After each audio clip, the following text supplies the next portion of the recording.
Halo semuanya, kami dari kelompok 15 kelas Pancasila 04. Sebelumnya izinkan kami memperkenalkan diri masing-masing. Nama saya Naisyifa Sebastian Putri dengan NIM 160243888. Nama saya Syifa Sudura dengan NIM 1602404. Nama saya Venesia Putri Adityo dengan NIM 160247172. Nama saya Helena Margareta Jafar dengan NIM 160243004. Di video ini kami akan menjelaskan proyek dari kuliah Pancasila yang sedang kami jalani. Terdapat beberapa tema yang diberikan pada masing-masing kelas di mata kuliah Pancasila ini. Kami dari kelas 04 mendapatkan tema kesehatan masyarakat desa, sehingga kami akan memfokuskan proyek kami pada pengelolaan limbah minyak jelantah dan budidaya maggot sebagai solusi berkelanjutan. Kegiatan ini relevan dengan nilai-nilai Pancasila, khususnya sila kedua, yaitu kemanusiaan yang adil dan beradab, dan sila kelima, yaitu keadilan sosial bagi seluruh rakyat Indonesia, yang maknanya saling berhubungan. Dengan mengelola limbah-limbah tunggal dengan cara yang ramah lingkungan dan bermanfaat, kami berkontribusi pada kesejahteraan bersama dengan ikut mengambil peran dalam menciptakan lingkungan yang lebih bersih untuk meminimalisir penyebaran penyakit yang ada di wilayah Desa Sayang, Jatinangor.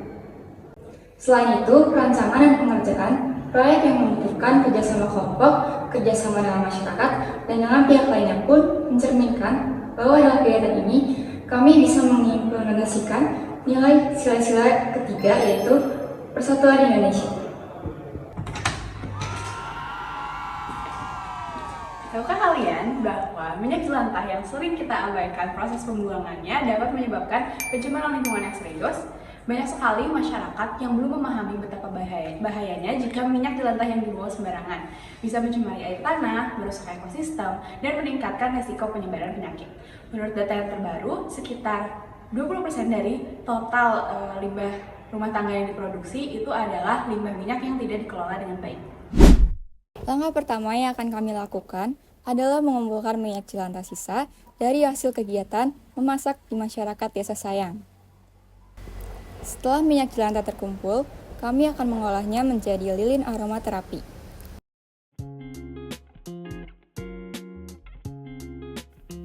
Langkah-langkah workshop minyak jelantah pertama-tama adalah memanaskan minyak dengan api kecil.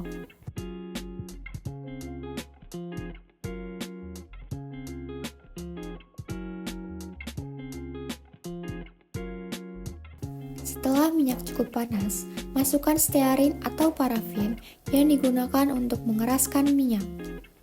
Lalu aduk-aduk hingga mencair dengan sempurna.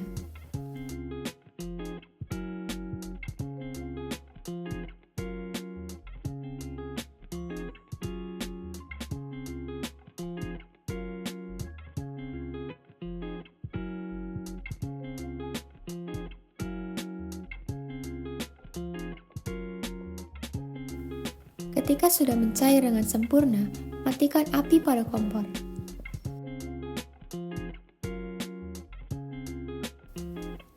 Langkah selanjutnya adalah pemberian warna.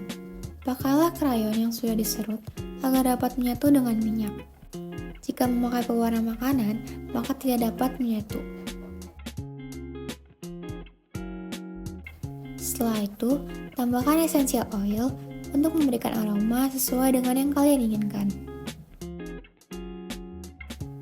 Selanjutnya, siapkan gelas yang sudah diberi sumbu. Langkah membuat sumbu, yaitu potong benang katun sesuai dengan ukuran.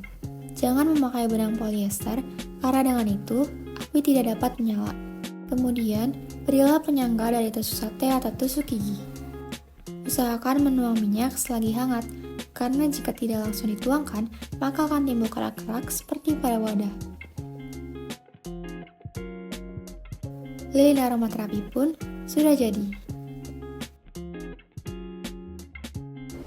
Proses ini tidak hanya mengurangi limbah, tapi juga mengurangi ketergantungan pada bahan bakar fosil dan menciptakan produk yang ramah lingkungan. Selanjutnya, kami juga memanfaatkan sisa-sisa makanan dari rumah tangga untuk budidaya maggot. Sisa makanan yang dibuang secara sembarangan akan meningkatkan potensi pencemaran lingkungan dan masalah bagi kesehatan masyarakat. Melalui informasi yang kami dapatkan dari website IHCTW Medica yang didukung oleh RSBUMN, menyatakan bahwa sampah yang dibuang sembarangan dan dibiarkan bisa memicu datangnya berbagai bakteri, virus, dan parasit yang masing-masing dapat membawa penyakit. Penyakit yang disebabkan bakteri dari sampah seperti salmonellosis, shigellosis, keracunan makanan staphylococcus, infeksi kulit, dan tetanus.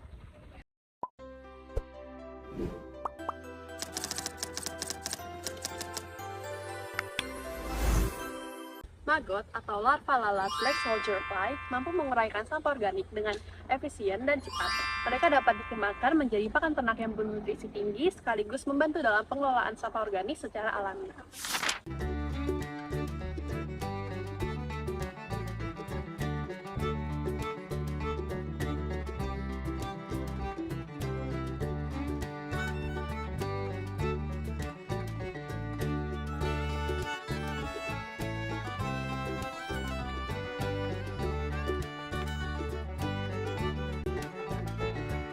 Dengan kedua langkah ini, pengolahan minyak jelantah dan budidaya maggot, kita tidak hanya menjaga kesehatan masyarakat dan kebersihan lingkungan, tetapi juga berkontribusi pada ekonomi sirkular.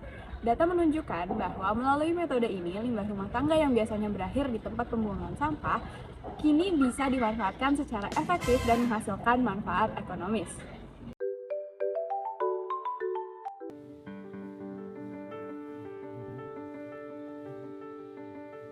Spesies ini adalah salah satu spesies yang paling cepat dalam mengolah sampah organik.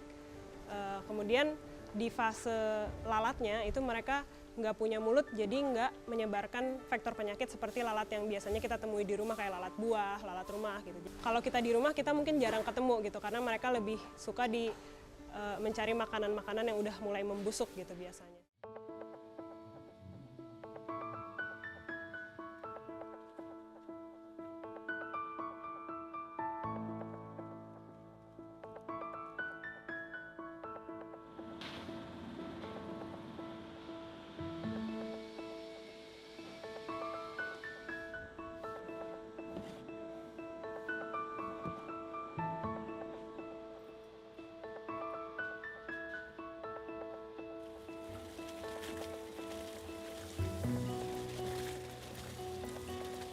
Namanya ternak makhluk hidup, faktor yang mendukung pertumbuhan dan budidayanya itu sendiri ya ada macam-macam gitu. Jadi ada faktor lingkungan, faktor makanannya, microclimate-nya gitu. Jadi ada banyak faktor yang menentukan. Tantangan yang lumayan besar juga yang kami temui adalah dari si sampah organiknya. Karena di Indonesia ini masih jauh dari terbiasa dengan pemilahan sampah. Yunia Nurbaiti, seorang ibu rumah tangga di Denpasar, Bali yang awalnya merasa bingung membuang minyak jelantah limbah dapurnya hampir setiap hari. Tercetuslah ide untuk mencoba menyulap minyak jelantah menjadi produk siap guna, salah satunya adalah lilin aromaterapi. Usaha ibu muda ini dimulai 1 tahun yang lalu. Bahan bakunya ia dapat dari warga sekitar seharga Rp5.000 per kilogram. Atau dengan barter minyak jelantah warga dengan minyak goreng baru darinya. Saya punya ide, saya searching gimana caranya minyak jelantah yang biasa saya buang di tempat sampah, terus saya olah lagi untuk salah satunya dijadikan lilin aromaterapi, bisa juga jadi sabun. Lilin aromaterapi produksinya sudah dipasarkan di seputar Bali, khususnya ke sejumlah hotel di kawasan Ubud Gianyar. Dibanderol seharga Rp15 hingga Rp50.000 per buah, usaha lilin aromaterapi Yunia menghasilkan omset 2 hingga 5 juta rupiah per minggunya. Dari Denpasar, Bali, Indira Ari, iNews melaporkan. Beberapa komunitas yang sudah mencoba cara ini berhasil mengurangi volume sampah hingga 60%, sekaligus menciptakan peluang usaha baru dari hasil olahan limbah. Ini membuktikan bahwa solusi sederhana bisa memberikan dampak yang besar bagi lingkungan dan masyarakat. Komunitas-komunitas ini telah berhasil mengurangi volume sampah dengan menerapkan pengolahan limbah yang inovatif seperti pengolahan minyak jelantah dan budidaya maggot. Beberapa contoh komunitas ini ialah yang pertama, Komunitas Bank Sampah Malang atau BSM di Jawa Timur. Komunitas ini berhasil mengurangi sampah organik dengan mendaur ulang dan memanfaatkan limbah rumah tangga menjadi produk bernilai. Selain itu, mereka juga mengajarkan masyarakat untuk mengolah minyak jelantah menjadi biodiesel dan sabun cuci. Yang kedua, ada Desa Panggung-Harjo di Bantul, Yogyakarta. Desa ini menerapkan program pengelolaan sampah terpadu dengan teknologi biokonversi menggunakan maggot. Desa Panggung-Harjo menjadi contoh sukses dengan sistem pengelolaan sampah berbasis masyarakat yang efektif dalam mengurangi limbah organik. Yang ketiga, ada Kampung Hijau Kemuning di Semarang, Jawa Tengah. Kampung ini dikenal sebagai perintis pengelolaan sampah organik menggunakan maggot. Mereka memanfaatkan sisa makanan rumah tangga dan limbah pasar untuk budidaya maggot yang kemudian dijadikan pakan ternak. Upaya ini berhasil mengurangi jumlah sampah organik di wilayah mereka. Komunitas-komunitas ini menunjukkan bahwa dengan pendekatan yang inovatif dan partisipasi masyarakat, pengelolaan sampah dapat dilakukan secara efektif sekaligus memberikan manfaat ekonomi dan lingkungan yang signifikan. Sebagai kesimpulan, proyek ini berhasil mengatasi masalah limbah rumah tangga dengan cara yang inovatif dan ramah lingkungan. Pengolahan minyak jelantah dan budidaya maggot bukan hanya mengurangi limbah, tetapi juga memberikan manfaat ekonomi dan ekologis. Kami berharap inisiatif ini bisa menjadi inspirasi bagi banyak orang untuk lebih peduli terhadap pengelolaan limbah rumah tangga. Kami juga menyarankan agar lebih banyak komunitas yang terlibat dalam program serupa untuk meningkatkan keberhasilan dan dampaknya. Terima kasih telah menyaksikan video ini. Kurang dan lebihnya kami mohon maaf. Sampai jumpa di lain waktu. Thanks for watching. Please subscribe.